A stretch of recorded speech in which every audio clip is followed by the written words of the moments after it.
Hello and welcome. I'm Barkha Dutt. You're with Mojo Story, our independent digital platform that does a deep dive into the biggest issues of our time.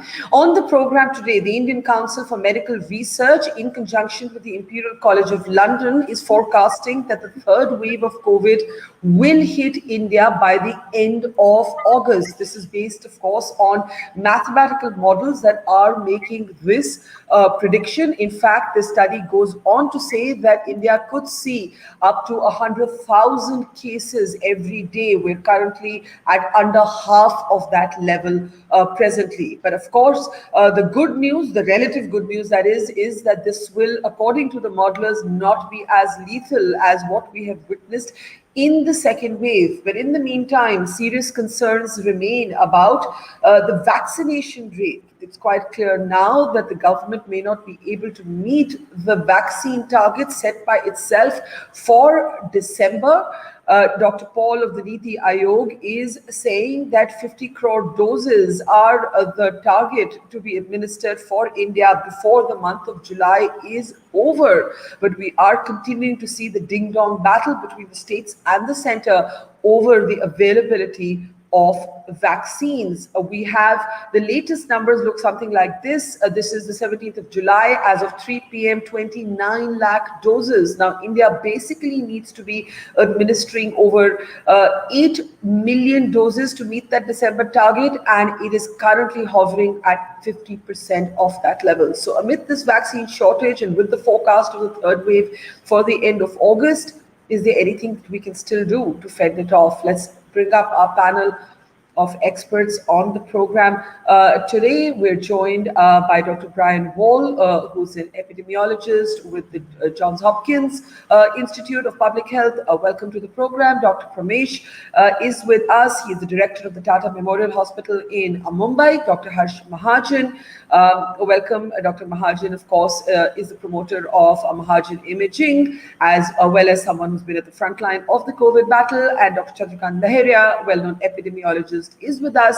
We're very much hoping that Dr. Sushmita Roy, there she is, right on cue, is able to join us. But hi, Sushmita, and welcome to the program. Dr. Sushmita Roy is with Fortis in Kolkata. So we have a bunch of different cities and institutes represented on this program today. And I think what I want to know from the doctors is also what you're seeing anecdotally in terms of patients in your city, the pressure on the ICUs, the pressure on the hospital system. So Dr. Pramesh, let me start by you. We saw in both the first wave and the second wave, the double whammy of many sort of cancer patients also battling COVID. Is the second wave and the worst of it well and truly behind us? Are you seeing the beginnings of the third wave already, or is this the lull before the storm, so to speak? Just anecdotally, what are you witnessing? So what we are seeing currently at the hospital, as well as in Mumbai and several parts of the country, is that the second wave hasn't actually completely gone down. So we're seeing a very thick tail where from the peaks of approximately 400,000 new diagnoses every day, we've gone down to around 40 to 50,000, but it's really not going down much beyond that. So we have those good days where we get down to 30,000, but then it gets back to 40, 45,000 again. So we've got a really thick tail. I don't think we are over the second wave yet, and I'm hoping that the third wave, as and when it comes, doesn't really continue as an offshoot of the second wave. And I would assume that COVID-appropriate behavior would probably be the best way of evading that, along with mass-scale accelerated vaccination. Explain this thick tail in terms of the pressure on ICU wards. Obviously, there isn't that kind of mad scramble for hospital beds and oxygen. That situation has stabilized. So what is the manifestation on a daily basis of this thick tail to the second wave? Yeah, so the pressure on ICU beds has not been as much as it was in, let's say, April and May. In April and May, we were scrambling, trying to get oxygen beds, ICU beds, converting regular beds into ICU wards, scrambling around for concentrators, ventilators, and so on. So it's not as bad as what it was then. But nevertheless, we are not currently in a situation where we can say we've overcome the effects of the second wave. We've overcome what is happening with the severe effects of the second wave. We are continuing to see patients getting severely sick. We are continuing to see patients getting requirement for ventilators. And again, as I mentioned, all that we can do here is hammer down on that single most important thing, which is COVID appropriate behavior. And I see that lapsing as the lockdowns are lifted. Sadly, we are equating the lifting of the lockdowns with COVID has gone away. It doesn't No, mean I don't know that people think COVID has gone away. I think people are just exhausted from the pandemic, and there is a psychological dimension to this. We're seeing it globally. We're definitely sort of not the only country witnessing it, but of course, what makes us different, for example, from the United States and the United Kingdom, is just the sheer percentages of population that remain unvaccinated. Dr. Sushmita, is that what you are experiencing anecdotally as well? Do you also feel that in your city, in your hospital, the second wave isn't quite over yet? What's the kind of pressure on the hospital system? I think I'll agree with Dr. Pramesh that until 3 weeks ago, we did not have any time, morning, day, or night, and there were just patients pouring in.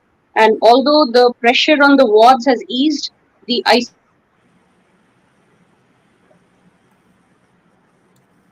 Okay, I think we seem to have lost the line to her. If anyone wants to just pick that up, I think she was pretty much saying what Dr. Pramesh was saying, that the pressure on the wards. Sushmita, you're back. I'm going to let you complete your point. For 3 weeks or so, it looked like we'd see the back of it, but there's still a few cases trickling in every day still. So everybody thinks that the second wave is over, but the second wave definitely is not over as yet. And COVID appropriate behavior, we can see ourselves is going down quite rapidly. And I fear that is probably what is going to cause a lengthened second wave, if you like, rather than a third wave coming on. So it's definitely much lesser. The pressures are much lesser, but it's far from over yet. So that's interesting, a lengthened second wave instead of a third wave, and yet different modelers are telling us different things. And there's also some sort of a sense of, before I come to the two epidemiologists on the program, Dr. Mahajan, there's also some sense of exhaustion with modeling, because the modelers weren't able to get the second wave right at all for India. So there's very specific sort of forecast, end of August, 100,000 cases a day, when doctors at the front line are saying they're not even convinced that the second wave is over. How do you see this, Harsh, that has come from the ICMR and the Imperial College survey? Can we unmute Harsh, please? Harsh, you're muted at your side. You need to unmute yourself. Thank you very much, Barkha. I agree with my co-panelists that the second wave is still on. It's plateaued. It hasn't really gone down. And it's plateaued at on or around about 40,000 cases. Now, as regards the modeling, the mathematical modeling that has been done by the ICMR and the Imperial College London, mathematical models, as a very famous mathematician who used to do this said, that all mathematical models are wrong. However, he said, some of them may be useful, even though they are wrong. I think that's where probably we have to look at this model, which is warning us that come another 6 weeks, the third wave is going to be on. And it's kind of creating a warning that unless we correct ourselves, our behavior, and take note of what is going on, you are again in for bad times. So most of the models we've seen since the last 1 year, hardly any model came right. And I think it's also, irrespective of the science that may have gone into creating this model, whether it's right or wrong, this is really a warning for us in India that don't take things that are over. Don't think the second wave is gone and the third won't come. The third is going to come, and I'm sure the third will come. And it's incumbent upon us as citizens of this country And as Dr. Pramesh very rightly said, if we follow COVID appropriate behavior, the third wave will be a smaller wave. And as I like saying, if we are very, very careful, it'll only be a ripple and not a wave. Well, let's hope for that. But both Pramesh and Sushmita have made the point that the second wave is still actually stabilizing. Chandrakant, when everybody was talking about children being a potential sort of focus of the third wave, you said that there was no scientific basis to make that point, and I think sero surveys in Mumbai now are in fact pointing to that to that direction. But when you see these very specific forecasts, we've also had a different scientific theory that postulates that there will be no national third wave, that waves will now be localized outbreaks. And actually, this is, an uncertain science. Nobody knows for sure. COVID appropriate behavior is one of those truisms. Obviously, everybody thinks it should happen, but I think that it's very difficult now to execute it. You can execute masks in certain places, but you look around you, it's pretty much impossible to execute. What can we do? What can we do, and what are you expecting? So there is a very logical reason why people are preponing these waves. Earlier, it was being said that it would happen somewhere around November. Now we are talking about late August or somewhere that time. The reason is that there are at least 4 factors which will determine when the next wave would come. 2 of these are partly in human hand and modifiable, and 2 are not modifiable. So the 2 modifiable are that how quickly we can scale up vaccination, and second one is how much people are adhering to COVID appropriate behavior. So these 2 will determine a wave in a sense. And then other 2 are that how long the natural immunity after infection lasts. And then other one is that whether what changes would happen in virus, the emerging variants. So 2 are unknown. We cannot do anything about changing in the virus or emerging variant. We cannot do much about waning immunity. So only 2 things were left: vaccination coverage and COVID appropriate behavior. Now the reality has dawned upon us that the vaccination is not going to increase. So only thing which is left is a COVID appropriate behavior. But we also know in COVID appropriate behavior that markets are crowded, hill stations are full. So even that is not happening. And that's the reason that the models which were considering all those 4 factors, now they know that vaccination is not going to that level. So we cannot sustain without vaccination if people keep following those behavior. So this is a reality. But I also want to caution, and all of the individuals are saying that I personally don't think that the Delta variant is likely to cause very big or severe next wave. That's the reason, because individual in the country in April, May were affected because of Delta variant, and the same variant is unlikely to cause another big wave. And what could be the reason? And the reason for that. So we don't know whether there could be a new variant, and of course, the greater the number of infections, the more the chances there is of the virus mutating.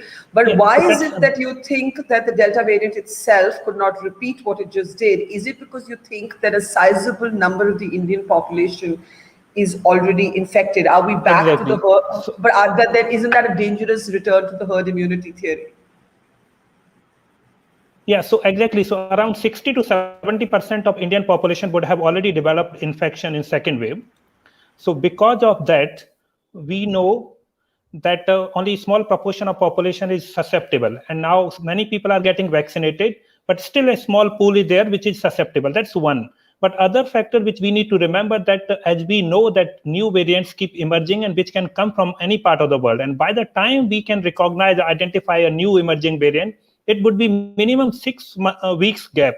So that's why right now it's important that we keep alerting people that there could be rise in the cases, which could be due to a variant which we do not know. And other thing which government need to do, actually increase genomic sequencing in the areas where the crowds are there, hill stations are there.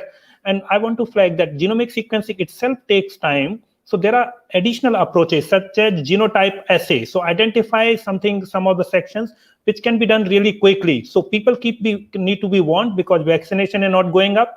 We know their behavior is not appropriate, but also do genomic sequencing. That's how we can do.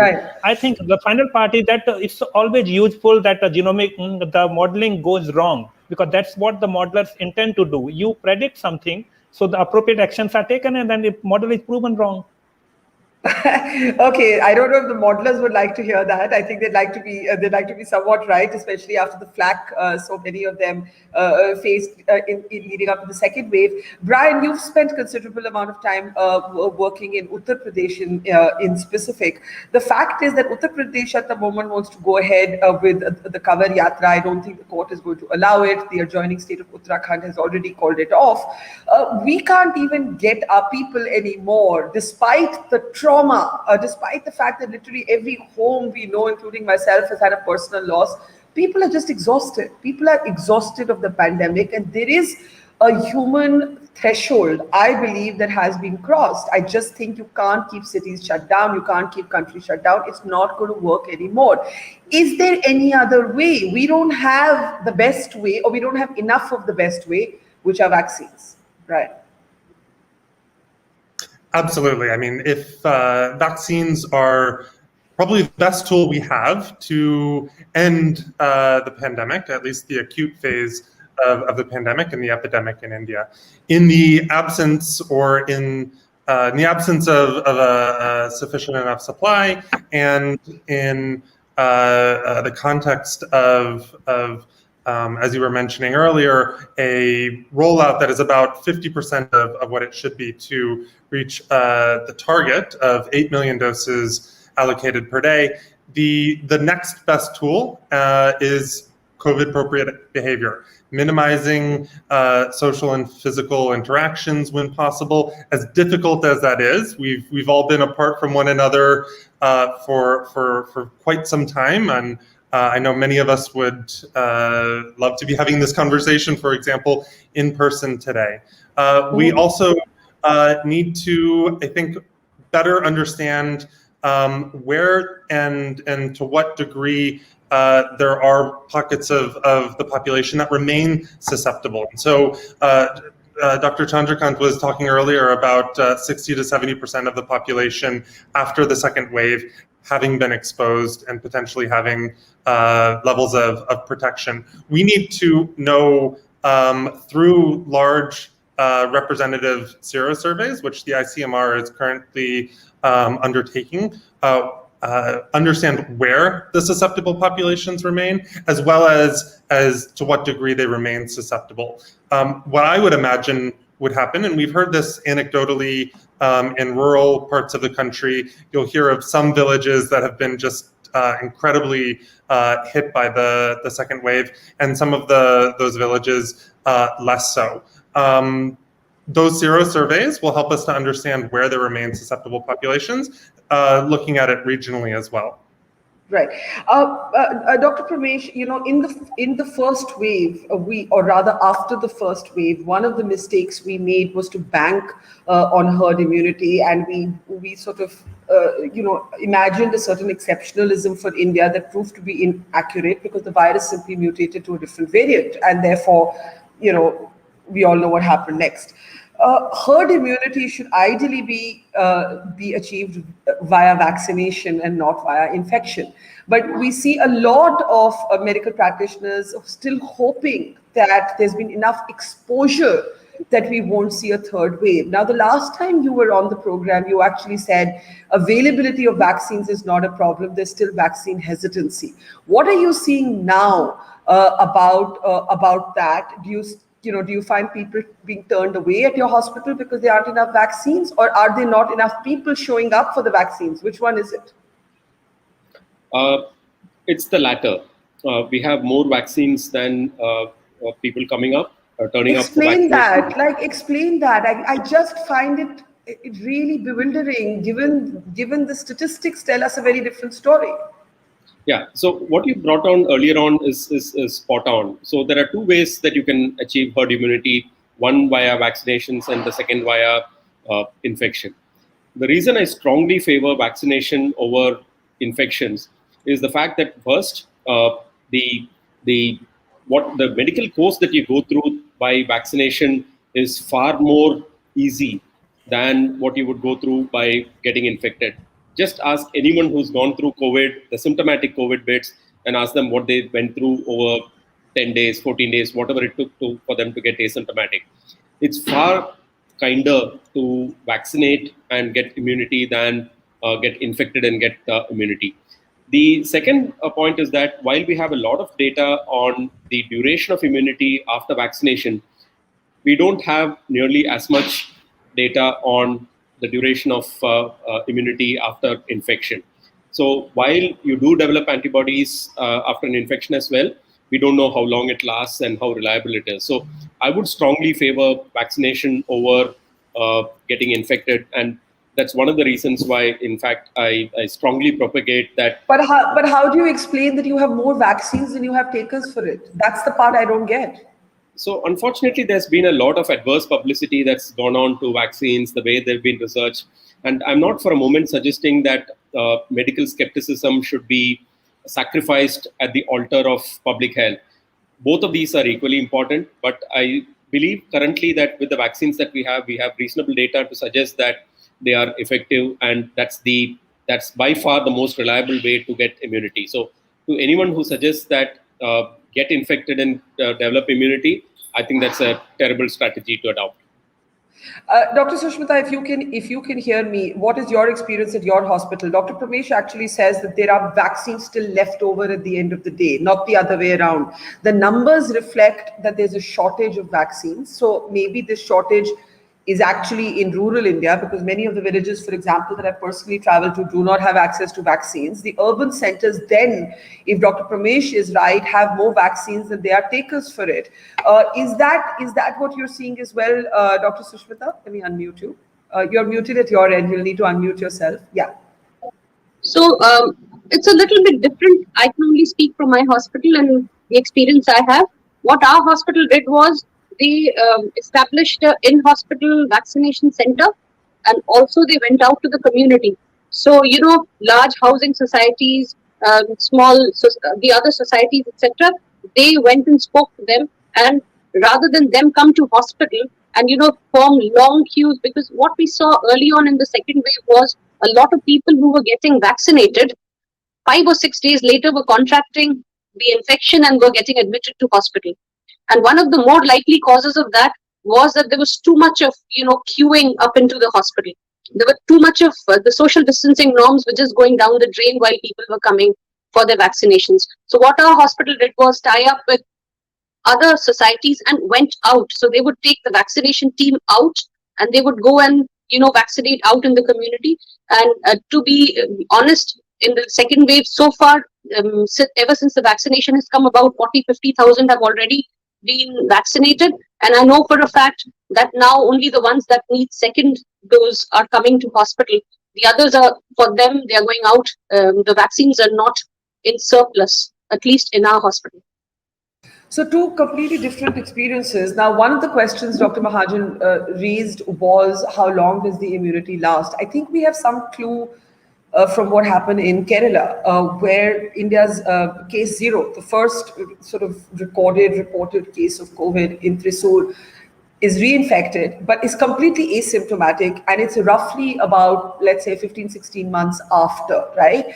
I think that's giving us some clues, and it's actually not bad. I mean, for once, I think we should also talk about some of the good things.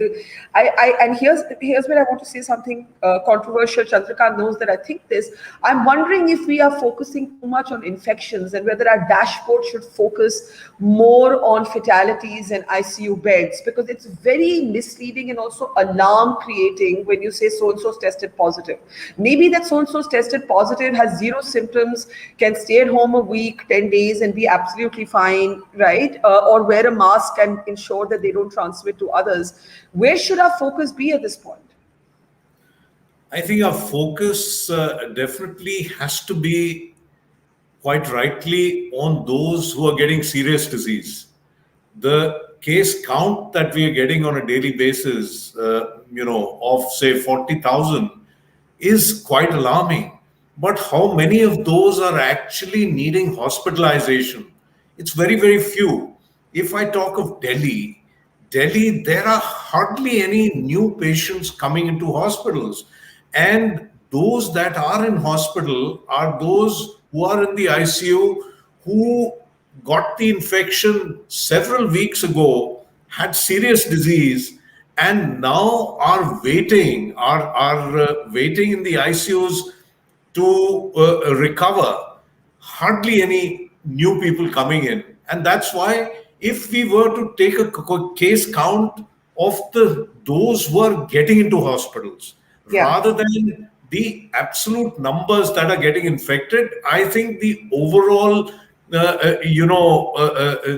fear that is there would go down. But that, Barkha, could also be a little counterproductive, because as it is, you're seeing COVID inappropriate behavior, people having taken off their masks, congregating, having parties, social gatherings. So there is something downside to it. for both of these. And then also, if I could just take 30 seconds more to talk about our experience of vaccination, because we do it in our center. What we are seeing that there is, number one, vaccine hesitancy, that there's no doubt about, but also the price at which the vaccine is being given, I personally believe is also a factor, because you see that in the government setup where it's free, there are people who are coming in, there may be even crowds, and the vaccine gets used up very quickly. And then the government is forced to say that for the next day or the day after that, there will be some of the centers will be shut. What we are seeing, that we have quite a bit of vaccine available, and on an average 150 200 people would be walking in, and this is when they don't need to go on the COVID app and register. We allow them to walk in. See, at 780 rupees for Covishield and 1410 rupees for Covaxin, and a family of 4 or even 2, that's quite a sum. And that's why But they can go to the government hospital and get it for free. So I'm not fully convinced if that's the reason. No, you are actually saying what I'm saying, because they are waiting to be able to go to the government hospital and get the jab free, and that's why we are sitting with the jabs, whereas the government hospitals run out of jabs very quickly. So these are interesting things. So one thing to look at is, that we're still then looking at vaccine wastage and vaccine hesitancy in some cases. Is the price too high in the private sector? And 3, should vaccines actually be made mandatory for several forms of economic activity? We have examples in the West where this has happened. France, for example, is a country where now even to get into a bar and have a drink, you have to show that you've had 2 jabs. But I just want to look at the dashboard first, and then we'll get to how vaccines should be looked at. Dr. Chandrakant Lahariya, when we spoke about this earlier, you said as a public health specialist, you wanted all of that data to be available. And I still argued, and I continue to argue, that the focus on cases is in the lives versus livelihood debate could ensure that we never return to work from work, we never return to full economic activity, we never return to our restaurants, our hotels opening up in full. And this is not about luxury, this is about the economy. And therefore, if you look at the recent ICMR study that actually studied breakthrough infections, while the Delta variant was responsible for more than 80% of the breakthrough infections, the good news is, this was a post-vaccination study, the good news is that the hospitalization and the fatalities were very, very low, Dr. Lahariya. So vaccines are working. Of course, vaccines are working, and I had never had any doubt about that. Rather, the ICMR data is very promising. It says that 86% of the reinfection or breakthrough infection were due to Delta. But we know that in India, around 90 to 95% of the total infections are due to Delta. So the proportionate rate of breakthrough infection due to Delta is less than the other traditional or ancestral variants. So it's really good news. Of course, it has brought down the fatality rate by 1/3. But we also need to remember that this 1/3 is in those who are really high-risk individuals who were exposed to the virus repeatedly. In general population, the fatality rate would have come down to even less. So it is really very promising and very assuring that vaccines work and they protect individuals from infection. I quickly want to go to the factor that why private sector vaccination centers are not crowded. The reason is that in India, of the total COVID-19 vaccination centers, only 3% are in the private sector, while they are getting 25% of the total vaccine which is available in the country. Now, 3% of the facility can never use the 25% of vaccine, while the government sector has 97% facility, only 25% vaccine. And that is the reason that private sector, since the start of 1st May, has never had a shortage of vaccine, while public sector continue to have a shortage of vaccine. I think that's a wrong decision which government done to allocate vaccine on that formula. It should have been done as per the need. And the final part is that we assume theoretically that people can afford this cost of vaccine. 25% of India is not rich. 3% or 5% are rich and who can afford and who are coming. And if I go to a private sector only when I have no other option. I have a daughter of 10-month-old and she get vaccinated in public facility. I can get in private sector facility. But people trust public sector more for vaccine. They go to private sector for treatment, but public health intervention in India, even for childhood vaccination. So are you saying there should be fewer vaccines in the private sector, or there should be uniform pricing, which is basically for free everywhere? Which one are you saying? That is a different one. The first thing is that vaccine should be free, one price across the nation. That's a given thing. But whatever current situation is, in that I'm saying that for private sector, the vaccine should be allocated as per the need or consumption, rather than the proportionate formula. We'll get the medical doctors to respond to that in just a moment. Dr. Brian Wahl, on this business of too much focus on cases, this is an experiment that the United Kingdom is undergoing right now, where they too have forecast that they're expecting to see 100,000 cases per day surge. But as long as hospitalizations and fatalities remain significantly lower compared to their previous waves, they're going to remain open. On Monday, the UK is lifting all restrictions except the mandate for masks in certain situations. Do you believe that India is at a point, and there's no comparison because look at the percentage of UK vaccinated compared to us, but at the same time, we're also a larger country, a poorer country, a country that has seen great economic ravages in the last 16 months. Do you believe the dashboard needs to focus on fatalities, morbidity, and the sort of fatalities more than on cases? So I actually think that it's important to focus on both. And I'll explain why. So for the reasons that you're raising, Barkha, we obviously want to understand the more severe cases, have a better sense of and keep track of more severe cases and mortality.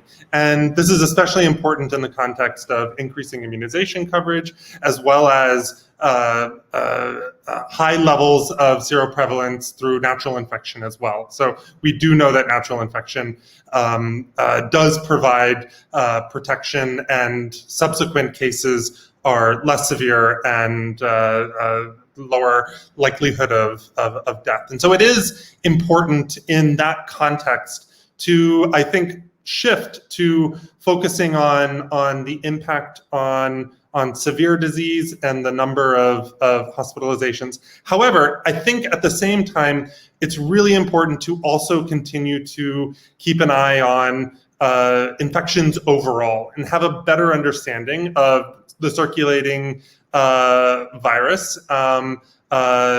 more generally. And this is really important for the point that you raised earlier, which was the more we know that the more that we know the virus continues to replicate, the more opportunities there are for new variants to emerge. And so we would see that in keeping an eye on overall case counts as well. Okay, in the last sort of 7 minutes that we have, final comments on whether private sector should therefore be allotted fewer vaccines on an absolute basis, which is the point that Chandrakant Lahariya is making, and whether it is time to actually link vaccines to economic activity, because that would end the kind of hesitancy that at least 2 of 3 doctors on the program have referenced. So, Sushmita, if I may start with you, Dr. Sushmita, because you said you're not seeing the surplus issue. But you heard what Dr. Lahariya said, that the private sector has more vaccines than it necessarily needs, and therefore wastage is taking place there, as is the absence of affordability. Yeah, I think, again, Barkha, that would depend upon the area that we are talking about. You know, from where I come from where Dr. Pramesh come from, we see patients who come to private hospitals. But as our other colleague said, that there's We're having a bad day with Dr. Sushmita's connection. Dr. Pramesh, do you want to pick up that same point? Yes, I think I kind of figure out where she was heading.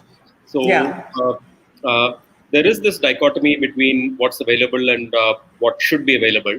And I agree with Chandrakant that especially allocation to the private sector, or for that matter, even the government sector, should be as per need and not as per perceived need. So we've gone on this formula where 25% gets allocated to the private sector and 75% to the government sector. But we see that the demand is so much more with the government sector for free vaccines, people not being able to afford it, that I would completely agree with him when I say that the government sector needs to be prioritized as far as vaccine allocation goes. So while we might live in the ivory towers of what's just 780 rupees or 1100 or 1400 rupees, the reality is that quite a bit of India's population is unable to afford that. And creating hurdles in the way of vaccination, something as elementary as this, which is actually, so it's not in just their own interest that we are trying to vaccinate the poor. It's in the interests of everybody that we vaccinate everybody. So once we understand this, we will democratize the access to vaccines and make sure that cost doesn't come as a deterrent to vaccine.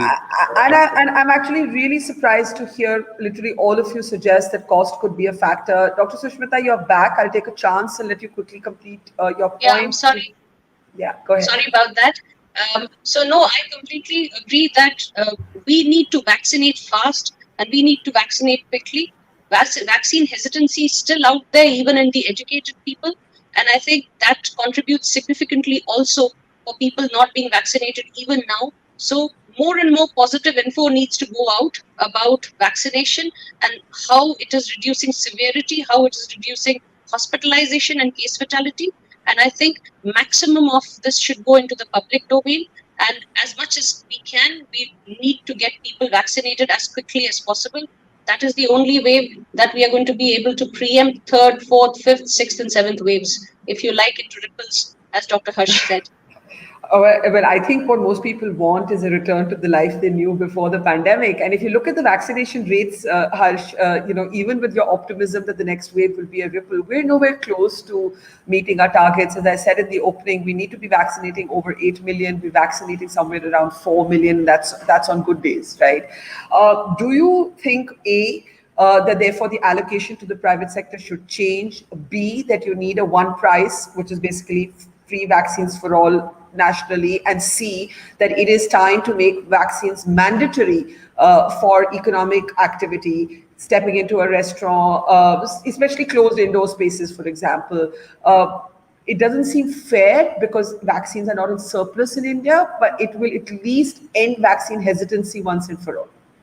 Harsh. There are plenty of implications of what you're asking. Point number one, I don't think the private sector is picking up 25% of the vaccines that they are supposed to. Of course, we don't have the statistics, but considering the fact that, the private sector, as Dr. Lahariya said, is doing maybe 3 or 4%, so they are not buying. That's point number one. Point number two, the government has worked out a formula based on the previous month of your vaccination. You can only pick up a certain percentage more in the next month. So if you've not vaccinated in July, then you are not going to be able to pick up vaccine in August. So some formula has been worked out. It's not that arbitrarily, because you have the money to buy the vaccine, you can buy it. Point number three, what happens when instead of 25% to the private sector, say only 10% is picked up? See, there is this differential pricing, which has been a regime which has been set by the government. So what happens to the manufacturer? He's expecting 25% of his vaccine manufacturing to be sold at a certain price. And based on that, he's given a low price to the government. So what happens to that? There are a lot of implications, and it's not as easy. And the final point, we are supposed to be doing 8 million a day and are doing 4 million. But the government in June told us that there will be only 12 crore jabs that will be supplied in July. Based on that, If you do 4 million a day, you've done your 12 crore for the month. So I think the expectation that we'll be doing more is misplaced, because you don't have the vaccine, and the government knew this and told you this in June itself. Well, then I don't know how the government is planning to meet its December target unless the vaccine production suddenly ramps up and soars. I can take that, Barkha, Okay. very quickly. The Yeah. government said that from August till December, they will be able to supply 135 crore jabs. If all goes well, 50 crore by Covishield, 40 crores by Covaxin, 30 crores by BioE, 5 crore by Zydus Cadila, and 10 crores Sputnik V. That's 135 crores. If this were to happen, and if in this month we are able to do somewhere close to 45 crores, then you've done 180 crores, which means you vaccinated your entire 90 crore population, adult population. But then, like I've been saying, there's many a slip between the cup and the lip. The count will come true if they are able to actually manufacture. And some of the vaccines are those which have still not got emergency use approval. So only time will tell what happens. Yeah, and of course you have to hope like hell that the virus doesn't mutate to a more lethal form. In the interim, so far vaccines have held against all of the variants. We have to underline that to varying degrees, but both the mRNA and the inactivated vaccines have held. Chandrakant and Brian, quick last words, and then I'll let Pramesh wrap this up for us. Chandrakant? Yeah, so I'll take the one mandatory vaccination which had not been addressed. Yes. My suggestion is that there is no scientific logic of making COVID-19 vaccines mandatory. One, that in history of 223 years history of vaccination, never ever a vaccine has been absolutely mandatory. But never ever has the world shut down for 16 months. But I'm coming to second part. So the one is that the mandatory vaccination violates many rights and should never be mandatory. Even when in the situation when it was made mandatory, it was many exemption on philosophical, personal, or other grounds. But most important point is that COVID-19 vaccines prevent individuals from moderate to severe illness. They do not stop transmission. So why do we want to make a vaccine mandatory where it will not stop transmission? So a person can be vaccinated but still can transmit to other person. What's the alternative?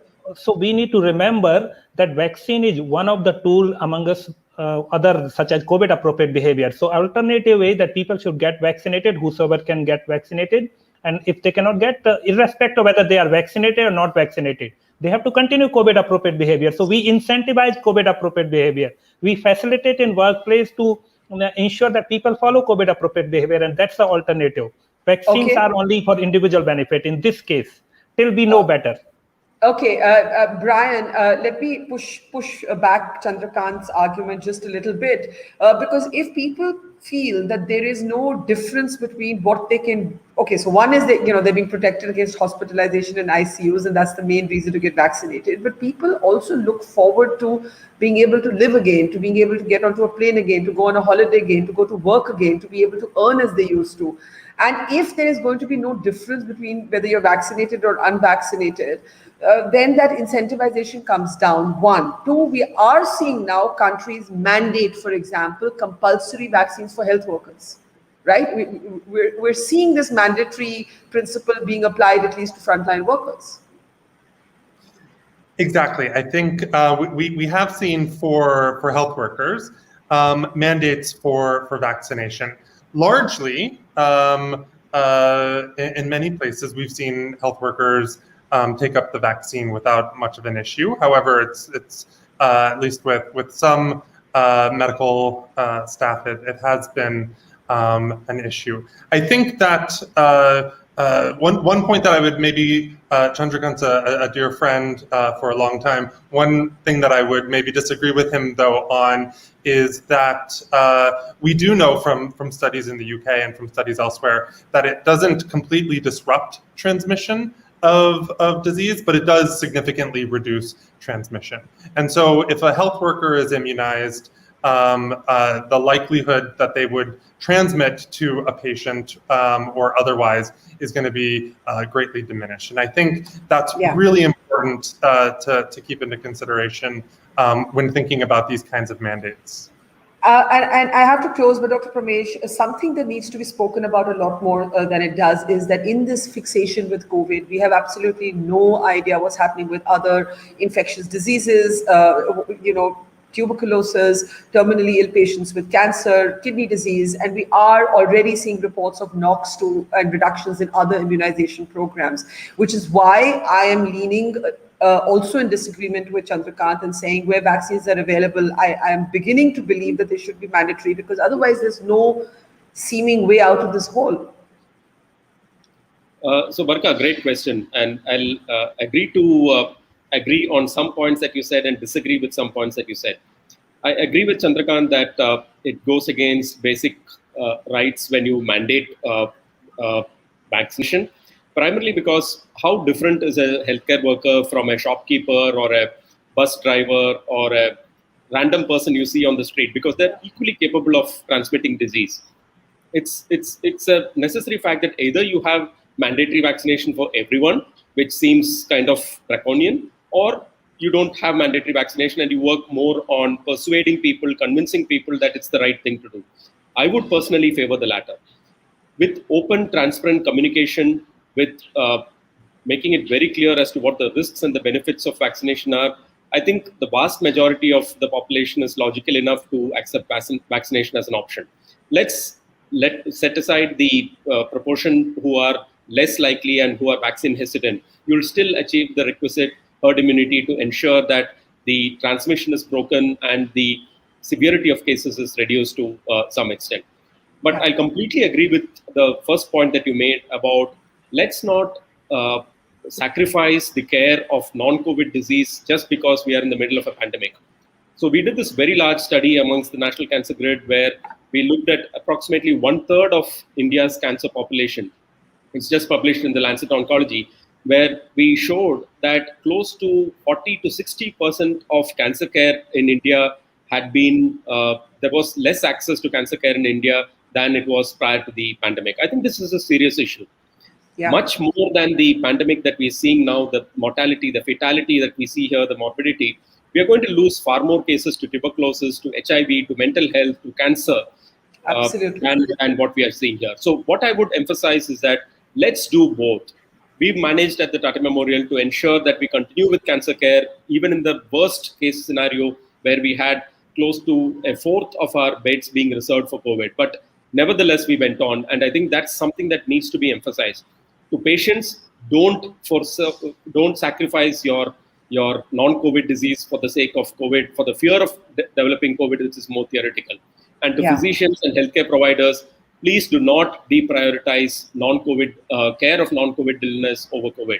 That's something that's extremely important to understand. And I'll pick this up in a separate program because it takes me back to where I started, that I just think that there needs to be in the life of a country at some point a clinical evaluation of mortality from COVID and then mortality from other infectious diseases, and see if we're not even talking about any of these other illnesses anymore. And I remember in the first wave, we would at least meet outside hospitals, people who couldn't get dialysis, cancer patients who couldn't get a bed.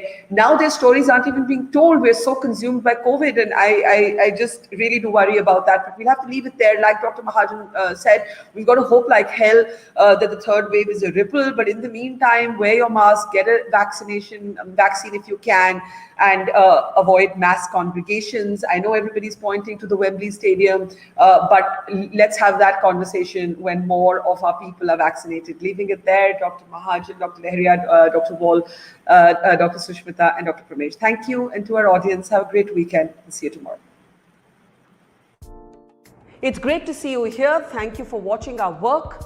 If you haven't subscribed yet, don't forget to click the bell icon and subscribe to Mojo Story and support independent, robust journalism.